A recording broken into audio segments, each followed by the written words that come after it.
I just think I still learn now, right? If I think of everything I experienced, if I think back to my first year, I was in no way knowledgeable, experienced enough to try to tell other people how to do this job and really give strategic, solid guidance, advice, everything. Yeah. I'm still learning now. Yeah. You know, I've been in the industry nearly 13 years. No, it is 13 years. It's my anniversary in September. Yeah, nice.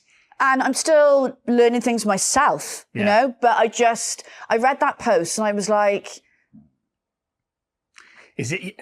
Yeah, I know what you mean. But to your point around people that are like doing L&D or sort of consulting or advisory stuff in the space, I think I say it to everyone all the time anyway, is because I sometimes get asked by my clients, oh, we're thinking about using this fractional, the word fractional, right? I know. It's a big one, isn't it? Yeah. Like it's very popular. Like, I think to be fractional, you have to be exceptionally good, and I think you can't deliver the value in the fractional amount of time. Because it's fractional, you're more hands-on. Yeah. Like I've gone into more fractional now because I miss being so hands-on. Yeah. So I'm still doing the training and coaching, but I was sort of getting to that point anyway. And I thought, well, hold on a minute. What I'm doing now isn't just training and coaching, and I miss being on the tools. So I like being with clients now and doing the BD myself, helping them map at the accounts, getting on the database, accessing the data instead of having to ask for it and being on the sidelines because I enjoy it and I'm fucking good at it. Yeah, so why not use my skills? 100%. Yeah.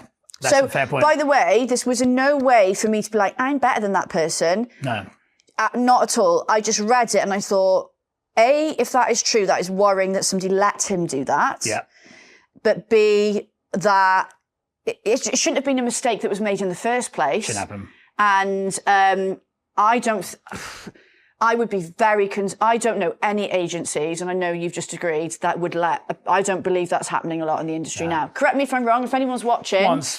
Once is fine. Twice, no way. 4 times? Nah, that's outrageous. No. Yeah, and on the point around suppliers in the sector, right? I'm working on something in the background at the moment with a few other industry people to try and tackle the problem of, you know, vetted experts in the marketplace. Yeah. I think it's important, if you are going to hire someone to advise you on your recruitment agency, get people that have solid experience in a recruitment agency setting. Yes. That is beyond 12 months at least. If they're new in their business, that's fine. Yeah. But if they've got proven experience, you know, don't write them off because they've only had their business for 6 months to a year, because it doesn't mean they're not, you know, but look at, I think that's an important point, is look at the overall rounded experience. And if their overall experience isn't listed on their LinkedIn profile, and the only thing that you can see on their LinkedIn profile is their consultancy business, whatever they consult on for the last 3, 4, 5 years or whatever it is, ask them for a copy of their CV, because they'll have one from somewhere. Yeah. Yeah. So just thought I'd bring it. I am denied about it, but I thought, no, I'm going to bring it to the table because I really... It's a weird one. Like, I wanted to know, am I reading this and being a bitch? Yeah. or am I being... Because I know sometimes I was quite cutthroat as a consultant. No, that is a genuine eyebrow raiser. Yeah. That's what it is. I mean, I can't raise my eyebrows. I had my Botox done yesterday. I genuinely can't, so I can't move. But I was like... That is an eyebrow raiser. And it worried me that someone else agreed with it that was also another L&D person. I was like... Yeah, I'm seeing this too. But that's LinkedIn. It's the echo chamber. Yeah. LinkedIn is not You probably maybe said, oh, mate, do me a favour. Yes. Stick a comment on that, will you? Stick a comment on it. Okay, cool. Let's go and do stories. Stories. I've got some good ones today. How are we doing for time? We've got 15-ish minutes cutting it fine. Maybe we'll cut the personal shit at the end. Yeah, we haven't got much to say. I've got 2. We said about personal stuff at the start. Yeah. I've got 2 stories. One of them is my personal thing is very short, by the way. Yeah, I don't have one. It's literally blank under personal story. Right. Go on, tell yours. Okay, cool. So, here's made me chuckle because I was like, it just brought me back to a time. My favorite job as a recruiter, hands-on, was at an agency called Aim Higher Global. It's not there anymore. What a name. It went Aim Higher Global, yeah. We actually went to an industry event and gave out condoms. No way. And on the packaging, it was Enterprise Tech Conference, and on the packaging it said Aim Higher. That is brilliant. So good. Anyway, twin brothers owned it. I learned loads from one of them, nothing from the other one because he was useless. But we were like this little agency in Teddington, and but we were like one of the biggest ITSM recruiters. We had like 150 contractors out in this one marketplace. The golden days. We did, honestly, it was so good. So we just literally worked the market. We hired this fella. Well, we didn't hire this fella. The useless owner decided he wanted to hire this fella and then convinced his twin brothers that owned it, to hire this other fella. He was about 7 foot tall. Really? Yeah, 7 foot tall. He used to come into work every day with a 2-litre bottle of Pepsi and put it under his desk. Oh, that's disgusting. Glug on his thing. I don't know what he's doing now. That is vile. I would literally have been giving him daggers across the room. We didn't really get along, me and matey, but it was just some of the things he did just was a bit, I don't know. Listen, he's 7 foot, so I'm not going to call him out.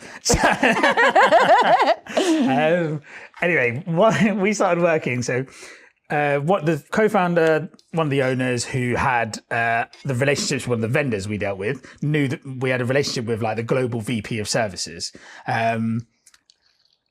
I was going to say, for argument's sake, let's call him Billy, but his name was Billy. Anyway, was it? So Billy, what about Bob? I'll use Bob in a minute. Yeah. So Billy is the client, VP of Global Services. So co-founder, owner, manager calls up Billy. Billy's like, yeah, listen, we've got this project kicking off over here, this project kicking off over here, this is happening here. We're going to need this skill set here, this skill set there, da, da, da, da.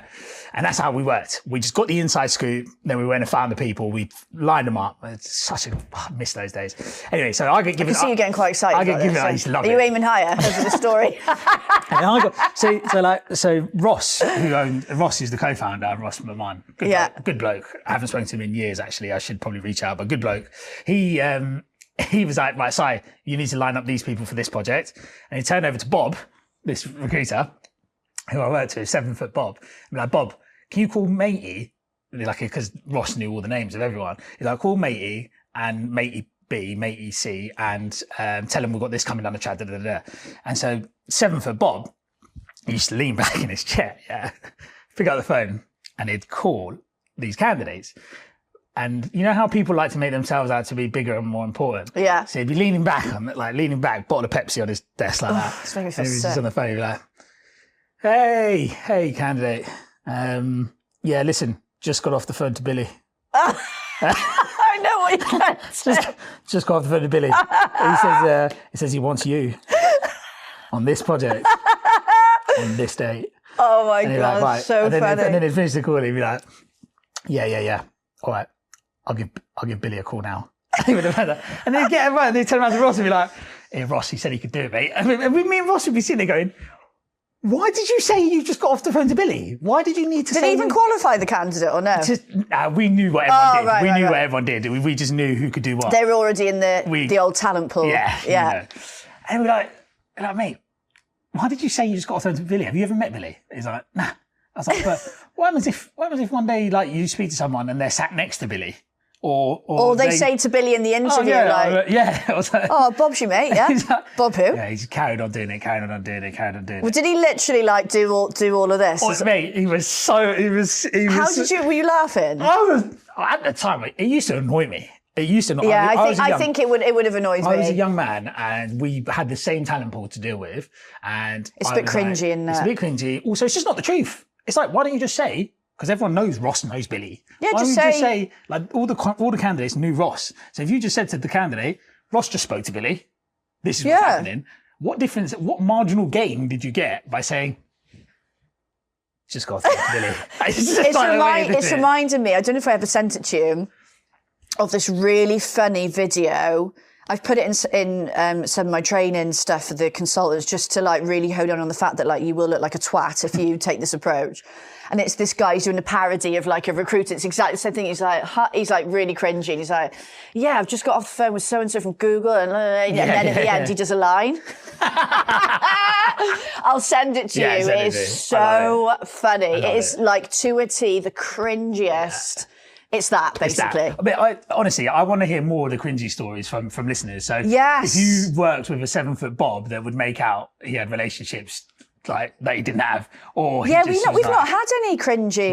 Cringy. Yeah, we need them. We need more cringy one-liners. Cringy recruitment one-liners. That would have annoyed me at the time, but just listening to it back, you must have been like, what is he doing? He was genuinely 7 foot tall, boxer, like did white collar boxing, giant bottle of Pepsi, like leaning back on this chair, just like, just got off to Billy.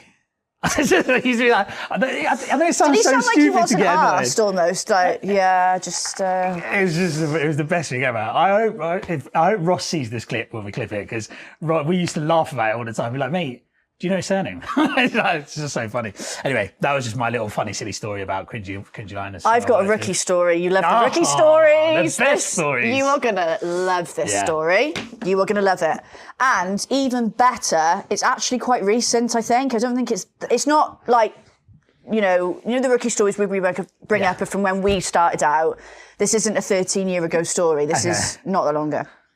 I fucking love this story. So this guy had his first recruitment job, and he'd done a little bit of sales, but nothing major. Went for this tech recruitment role, and basically a mate referred him, and he didn't really have to do much to get it. It wasn't a big corporate company. They didn't even have a LinkedIn company page, so like quite a small setup. Right. And because he got the job so easily, he was going in a bit naive, and he thought, like, how hard can recruitment be? Like, got this job, walked it, I'm in. Do you know what I mean? Yeah. So he sat in the room, like on day one. I sat in the room when he starts, and there's 10 other people basically, and they announce that they're going to do some role plays. So he's thinking, fuck, this is no good. Because like he's thinking, he's just shitting himself basically. So they sit them in a circle, and they're going around, this manager's like going around one by one, and they're having their turns basically. So, you've got that time of listening to everybody, haven't you? Especially if some people are good, right? Yeah. And he said, I can remember my hands were sweaty, I was shaking, it was getting closer and closer to me, he was getting more and more nervous, and thinking like, what the fuck am I going to say? Like, what am I going to do? And also, just want to add, he is quite dyslexic and isn't very good at public speaking, tends to swear a lot when he gets nervous. So he's like overthinking and worrying. Yeah. And so it came around to him, and he just tried to copy what other people had done, but he literally couldn't speak. You know when people get so nervous they can't talk? Oh, I'd be dying for him if I was in that room.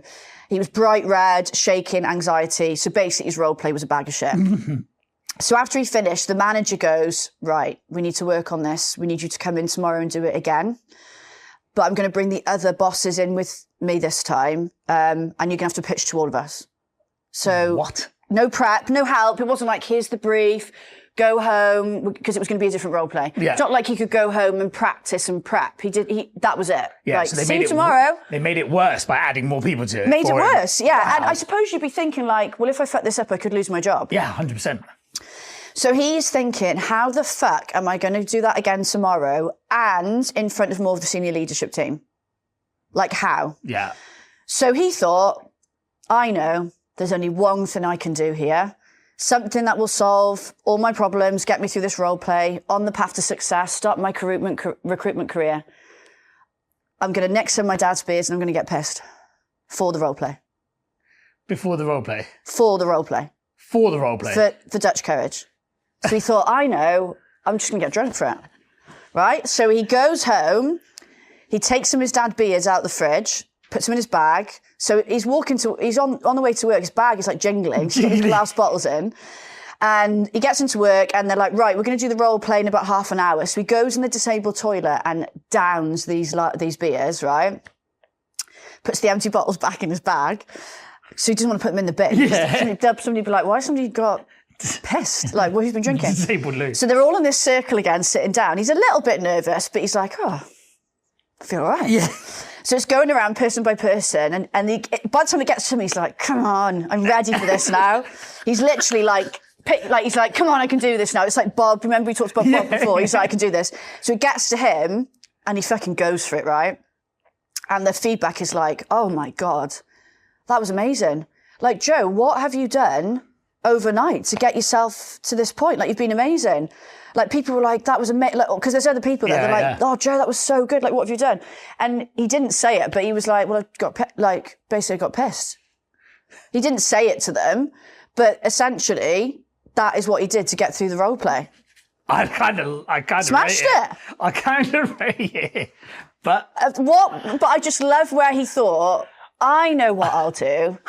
I'm going to get really drunk. Because that could have gone one or two ways. Could have gone terribly. But he said it literally was getting to him and he was like, come on. I can do this. I mean, some people do just need a bit of Dutch courage, but... I don't know if I'd have had the balls to do that. I wouldn't have the balls to do it, no. Because I'd be more about losing my job for being pissed. Yeah. But... I mean, he's. What I will add is he's now got his own business. He's running his own recruitment business. No. Well, really? he's on his own, but he's doing well. Fair play. So, go on, Bob. Trainees out there, take note. If you have a role play, get pissed. Couple of beers. Yeah, I might start bringing beers in to my trainee cohorts. Come on, everyone, we're going to do role play. That's such a good Let's idea. do some shots. Yeah. But I just loved that story. Yeah. Loved it. That's so good. I know. I love that. Yeah, I do love the rookie stories. They are my favourite. They are my favourite creatures on this planet. I know. Rookies. They made me smile. We've got 5 minutes or so. I've got a personal / recruitment work story. Okay. I'm just going to throw it out there quickly. Do you remember last a few weeks back, I said to you that I've got that new client. I'm doing a bit of an interim leadership role for them. And I'm trying to encourage call blocks, headhunting, so on and so forth. And I said to you, I'm going to get on the tools with them. Yeah. So it turned out they're a remote agency, right? They're a remote agency. We booked out a day, got in the room. I've got my headset, got on this on the CRM. They've got a really cool bespoke CRM. Pulled out a list of recent people that had logged into their profile, so I could see who's active. And then I got one of the recruiters to write up on the whiteboard live roles, what they're doing and stuff like that. And I was like, I'm just going to go for it, right? So I've done this a million times, right? But I got fucking nervous. I got really, really nervous. Yeah. Like, as I got closer to the call block starting, so I set everyone up with the call blocks. We picked a one-liner that you had to get into each cold call, tallied it up, made it a bit more fun. Yeah. So 2-hour block. And then just started dialing. So you were all dialing at the same time? All dialing. We're all cool. We booked out a meeting room, which is like half the size of this space. Nice little buzz. Yeah, mate, it was good. It was really good. Voicemail. First voicemail comes on. Hi, it's Si from Beep. Calling with regards to your profile on the platform. I understand you might be looking for a role. Please give me a call back on. And I was like, fucking hell, what is my number? I've got no idea. Because I was on their like online VoIP system or whatever like that. And I'm like frantically doing all this. And my number is... In 2 seconds. 1 second. I remember it. You're like, 0, 2, give me the number. 0. I'm like trying to flag them down. And then eventually I find it, write it down on a post-it note, leave it on. And then get through. I did like an hour I did an hour call block. They did 2 because I had to go to meetings. But in that hour call block, I only managed to get through to one person. Yeah. That's... But then all of those people have trickled back in. So all the voicemails, all the emails have gone out afterwards. So I flagged the people I called to the consultant so that they can do the follow-up emails and stuff. Forgot the number. That is hilarious. First one I got, no, classic. And then first one I got through to, it was... she was very chatty. I got lucky. She was very chatty. We just ended up having a bit of a chat. She was telling me about the fact that she needs. So basically, I've created a qualification call note template for this agency because all their qualification note types were just all over different types, right? And also just to drive some best practice because if you're not capturing the information. So anyway, so I followed that pretty much, the flow of that. And then there was on the personal motivation piece, asking good questions, the usual stuff like, what would it take to make you move? You know, what do your ideal job look like? What would you say are push factors, pull factors? Well, you know, all the usual qualifications. Oh, I'd love to get stuck into candidate calls. Mate, I'm telling you. I get stuck in on the sales side, the BD, right? But, I love the candidate stuff. Yeah. And do you know what? I love it. I had the founder was sat next to me. Yeah, he was sat there. I was sat here. Consultant. Founder's there. He's tippy tapping working, and I was just an autopilot qualifying, right, taking notes. And every now and again, I'd see them all look at each other going, "Oh, that's a good question. Oh, that's a good question." Yeah. I felt like they were man. Yeah. But I was so nervous. I was surprised about how nervous I was. Do you know probably why it is? And I mind. get like this sometimes.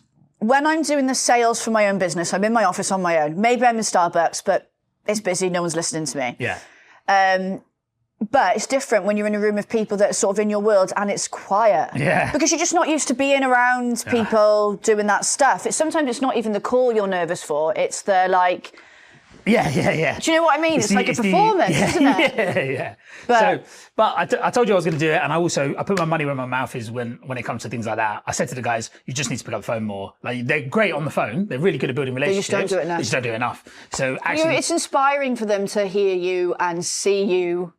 Yeah, practice what you preach. Yeah, practice what you preach. And also, just as a wicked statistic, call times are 300% up, I think, from like when we first started this engagement. I love seeing those. I love seeing the improvements. Stupid like that. I will dig that out because I'm very proud of that. And now we're focusing on quality. Now we've got the reps going in. Now we're working on conversions. And as the quality goes up, the reps will go down. Exactly. Or level out. And that's what we like to see. Exactly. Go on, what was yours? This is quite a short story, but I thought, again, it was very funny. So I'm going to call this guy Bob, right, that shared the story. He might not mind. He's a regular watcher, but I'll just call him Bob just to be safe. Yeah. So he's at the gym, in the changing rooms, just had a shower after his session. And he just started talking to this guy in the changing room. And as recruiters do, right, so this guy basically says... I'm starting my own business. Like, it's about to happen. It's not like I've got an idea. Yeah. It's happening, sort of thing. So as a recruiter, your ears start pricking up here, right? So they're chatting away, and this guy is telling Bob how he's going to be looking for a sales and marketing director. So he's seen these dollar signs, right, in his mind. And at that time, as luck would have it, Bob was representing a really good sales and marketing director. So they're chatting about it relatively casually because they're in the gym changing room. But Bob starts like selling in the candidate. So he's sitting down, he's sort of drying himself off, but he's telling him about this guy he knows. And all of a sudden, this other guy walks over in front of him, and now he's naked. So they were both in towels. Yeah. So he's got his fucking schlong eye level. Yeah. And just like, is like listening to him like, yeah, as he's pitching this candidate. And he's like, doesn't know where to look because he's...